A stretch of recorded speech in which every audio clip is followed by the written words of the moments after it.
Okay, so I did bicuspid aortic valve disease, and I also have a family history. My brother was born with this, so we're going to learn more about it. So what is it? BAVD is a disease someone is born with. It is when the aortic valve has two cusps or flaps instead of three, which is a regular aortic valve. As you can see in that picture, the bicuspid only has two flaps that go like that, and that narrows your passage for blood to get into your aorta.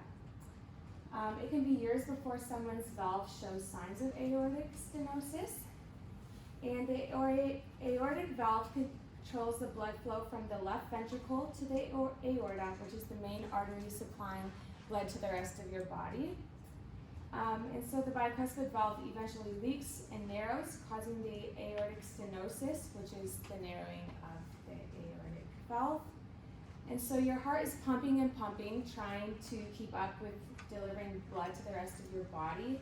And this is extra work on the left ventricle, which leads to heart failure or stress on the left ventricle from overworking, trying to pump blood to the aorta to supply the rest of your body.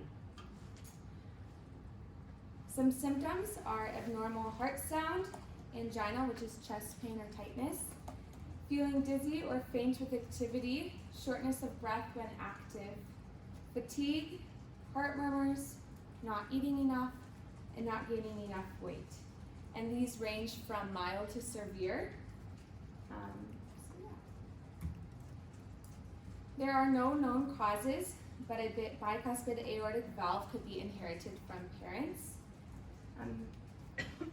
As you get older, the aortic valve narrows, and so the flaps don't open or close properly after each heartbeat, and this disrupts the blood flow through the heart.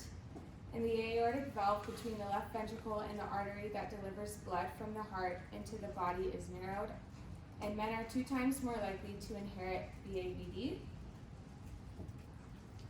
Some other causes can be calcium built up on the cusps, and this causes stiffness, so the valve can't open as freely as it should. And as you can see in this picture, there's the left ventricle and the aortic valve, which opens to the aorta to supply to the rest of your body. Some risk factors of aortic valve stenosis is old age. As you get older, the aortic valve just narrows already on its own. Certain heart conditions like bicuspid aortic valve, history of infections that affects the heart, and having cardiovascular risks like diabetes, high cholesterol, and high blood pressures, and also chronic kidney disease. Some complications that come with BAVD is heart failure, stroke, blood clots, bleeding, arrhythmias, abnormal heart rhythms, endocarditis, and death.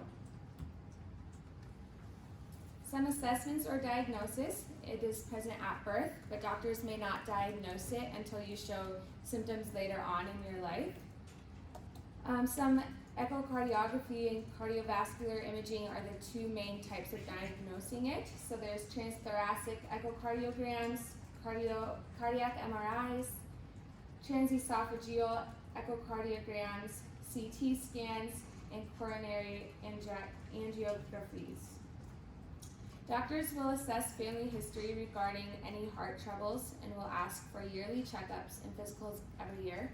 So Tyler has to go to Vera McKinnon, the heart specialist in Sioux Falls, every year, just to make sure that it isn't causing any abnormals and that he is okay to continue playing sports, because when he was a baby, they said no contact sports as it would cause a lot of stress on your heart. But he is playing football, and that's a contact sport, so he has to continue with his checkups and make sure that everything is okay. Some treatments are aortic valve surgeries. This repairs or replaces the bicuspid valve through open heart surgery, and this is actually what Tyler had as a baby. A transcatheter aortic valve replacement, and this is innovative, a non-surgical valve replacement procedure. and a valve-sparing aortic root replacement, which repairs the aortic root and valve. In a prognosis and follow-up, approximately 2% of the U.S. population has bicuspid aortic valve disease, so not a common heart problem. Many doctors do not push for extreme physical activity or anything that would exert someone to the point of the heart not able to keep up with the supply of blood to the rest of your body. And then also it is something many people do live with, but continue to keep an eye on it. If you feel bad heartaches or pains, call the doctor and try to lay low until then. And this is Tyler. He just finished his senior high school football game, and he just overcame the odds of it, because usually with the stress of the body playing football or any contact sport, the doctors definitely condemn any of that. But he's been working hard and trying to monitoring it all his life, and the doctor finally let him play it at the age of 7th grade. So he's happy. And sources.